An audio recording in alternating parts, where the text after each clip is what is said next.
A 412,000-mile Silverado came into a shop last year with the original lifters, original camshaft, AFM still active, never deleted, never disabled, and when the valve covers came off, the lifter bodies looked almost new.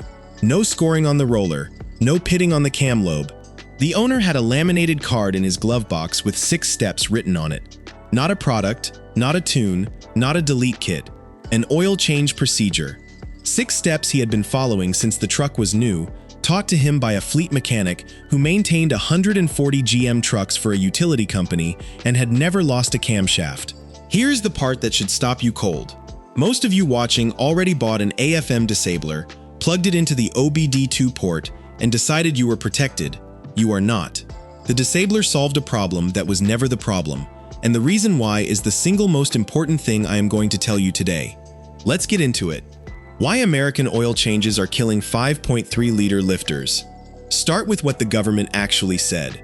In an official service bulletin filed with NHTSA, General Motors confirmed that AFM lifter failure may be caused by internal locking pin damage in the lifter due to oil aeration. Read that again. Oil aeration. Not mileage. Not bad luck. Not the AFM system itself. The oil. The AFM lifter is not a solid piece of metal. It contains a tiny hydraulic locking pin that has to hold under enormous camshaft pressure. That pin is held by oil pressure alone. When the oil is aerated, full of microscopic air bubbles, the pin loses its hydraulic support at the exact moment the cam lobe strikes it. The pin rounds off, the lifter collapses, the cam gets ground down, and you are looking at $3,000 to $7,000. Now here is why your disabler does not save you. Torque News published this in July of 2026. The disabler stops the computer from commanding V4 mode. It does not remove the 16 switching lifters, still sitting in your engine, still riding on the camshaft, still full of fragile springs and locking pins. Those lifters remain physically present and physically vulnerable. The disabler stops the command. It does not stop the metallurgical fatigue. The only variable you still control is the OIL, its cleanliness, its aeration, its pressure at the pin, and the standard American oil change. Drain cold, spin on a dry filter, refill, drive off, fails on every single one of those 3 things. Step 1. The pre-flush, dissolving what the drain cannot reach. Before you drain a single drop, you add 1 quart of fresh oil to the engine and let it idle for 5 minutes. That sounds backwards. It is not. The problem with a standard drain is that the drain plug only empties the oil pan. It does not touch the varnish and sludge coating the inside of your valve lifter oil manifold, the VLOM, which is the component that feeds pressurized oil directly to your AFM lifters.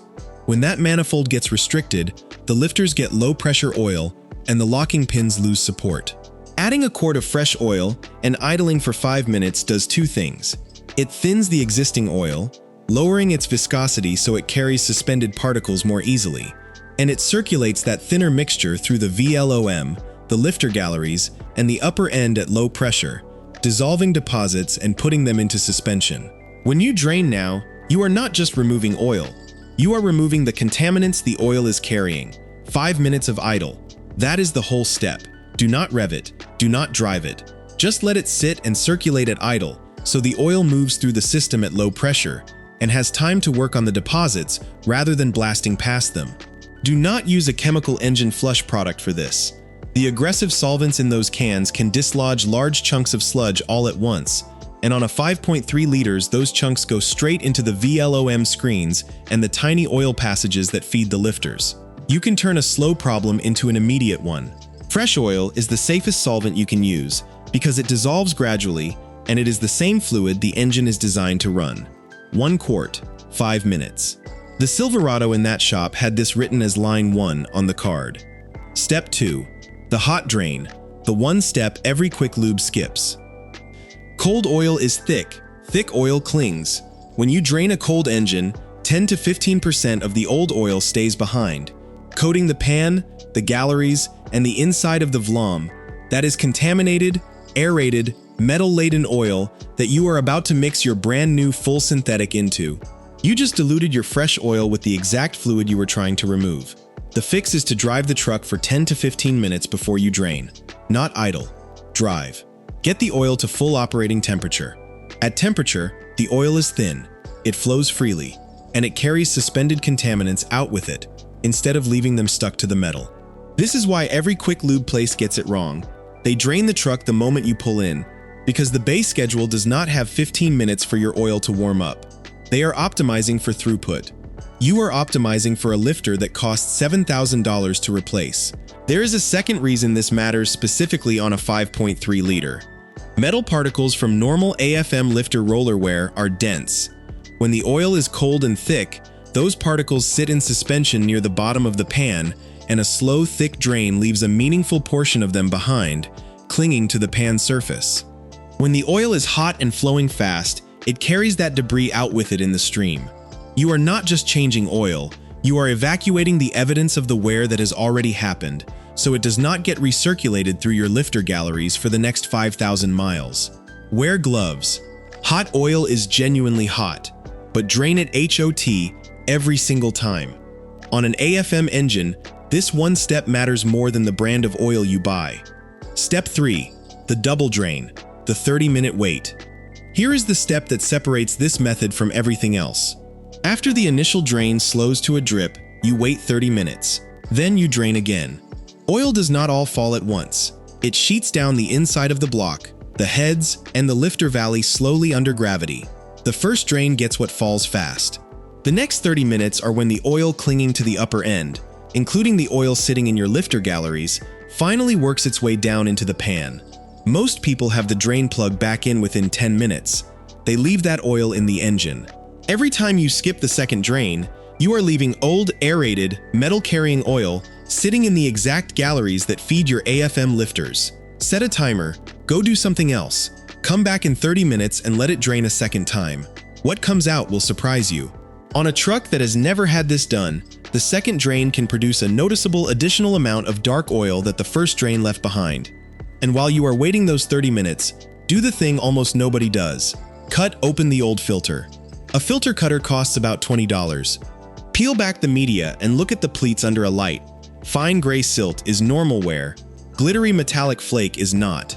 That flake is your lifter roller or your cam lobe shedding material, and it is the only early warning you will ever get before the ticking starts. Every oil change, cut the filter.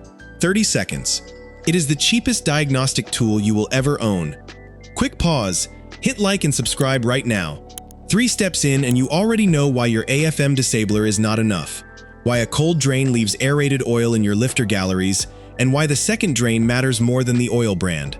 3 more steps coming up, including the one about the oil filter that almost every Chevy owner installs completely dry, sending your lifters through a dry start on the very day you service them. Let's keep going.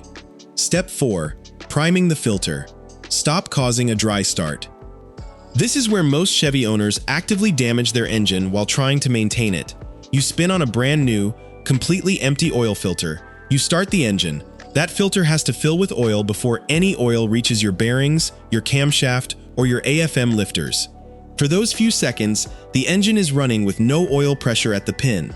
Your AFM locking pins, the exact components NHTSA identified as failing from oil pressure loss, are being hammered by the camshaft with zero hydraulic support. You just recreated the failure condition on purpose, on the day you changed the oil. Fill the new filter with fresh oil before you install it. 60 to 70% full. Not all the way. On the 5.3 liters, the filter mounts at an angle and a full one spills. Pour the oil in, let it soak into the media for a minute, top it off, then spin it on.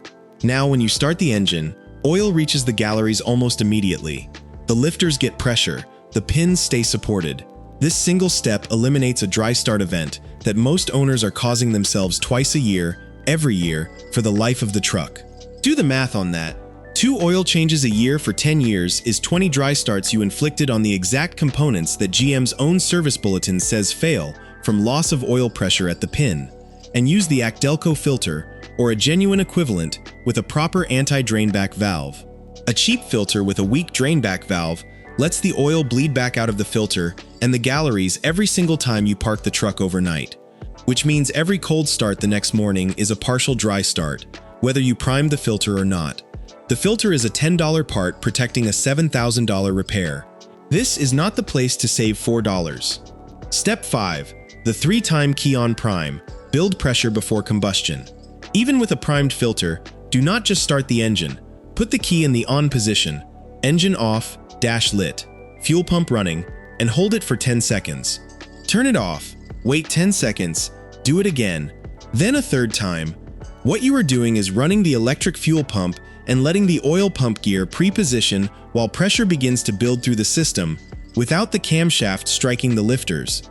On a push-button start Chevy, press the start button. Without your foot on the brake, the dash powers up, but the engine does not crank. Same effect. After the third cycle, start the engine and let it idle for 3 minutes before you touch the throttle. Do not blip it. Do not rev it. Just let it idle and let full pressure establish through every gallery, every lifter bore, and every locking pin. The first 30 seconds after an oil change is the single most vulnerable window in your AFM lifter's entire service life. Every gallery is empty. Every lifter bore is empty. The locking pins have no hydraulic support whatsoever, and the camshaft is about to start hammering them at idle speed. That is the precise condition NHTSA described in the service bulletin. 3 key cycles and 3 minutes of idle is what it costs you to avoid recreating it. While it idles those 3 minutes, get under the truck and check the drain plug and the filter for leaks. 2 things you want to catch in your driveway at idle, not on the highway at 70 with the oil light coming on. Step 6. The break-in drive. 20 gentle miles. For the first 20 to 30 miles on fresh oil, keep it under 3,000 RPM. No hard acceleration, no towing, no merging at full throttle. Fresh oil needs to fully coat every surface and establish a stable film thickness across the bearings, cam lobes, and lifter bodies. Under high load with brand new oil, the film has not stabilized, and the aeration risk is at its highest, which is precisely the condition that damages the AFM locking pins. There is one more reason for those 20 miles that applies only to AFM trucks. If you are not running a disabler, the AFM system will begin cycling between V8 and V4 the moment you hit steady cruise, which means your locking pins are engaging and disengaging on oil that has not yet reached a stable film. If you are running a disabler, keep it in for this drive. Either way, 3,000 RPM ceiling, no load, no tow, no full throttle merge, 20 gentle miles. That is all. Once the oil is fully circulated and thermally cycled once, drive it however you want. But those first 20 miles determine whether you spent this entire procedure protecting your engine or undid it in the first on-ramp. The interval and the oil. Now the part where GM has been lying to you for a decade. The oil life monitor will let you go 7,000, 8,000, sometimes 10,000 miles. Do not do it. Not on an AFM engine. EGR Performance's failure data puts AFM lifter failures most commonly between 80,000 and 120,000 miles. That is not a coincidence. That is the accumulation of aeration cycles and debris in oil that stayed in the engine too long. 5,000 miles. Every time, regardless of what the monitor says. On the oil itself, full synthetic, Dexos 1 Gen 3 certified, in the viscosity your specific engine calls for. Do not chase a thicker oil hoping it will save your lifters. Thicker oil aerates more readily under the shear conditions inside a VLOM and can actually make the locking pin problem worse. The spec exists for a reason. What you control is not the number on the bottle. It is the cleanliness, the aeration, and the pressure at the pin. That is what these 6 steps protect. The math and the closing. 6 steps. Roughly 30 extra minutes per oil change. Maybe $20 more in oil and a decent filter. Over 100,000 miles, that is around $400 in extra cost and a few hours of your life. The AFM lifter repair when the pin rounds off and the cam gets ground down, $3,000 at the low end. $7,000 when the camshaft goes with it. $8,000 plus if metal reaches the bearings and the engine needs a full rebuild. Your AFM disabler stopped the computer from commanding V4 mode. It did not remove the 16 switching lifters. It did not strengthen the locking pins. It did not change the oil. The disabler was the easy part, and most of you already did it. This is the hard part, and almost nobody does it. That 412,000-mile Silverado did not survive because of a part someone bought. It survived because of 6 steps on a laminated card. Hit like and subscribe. Drop your engine, your mileage, and whether you are running a disabler in the comments. I want to know how many of you thought you were already protected. I will see you in the next one.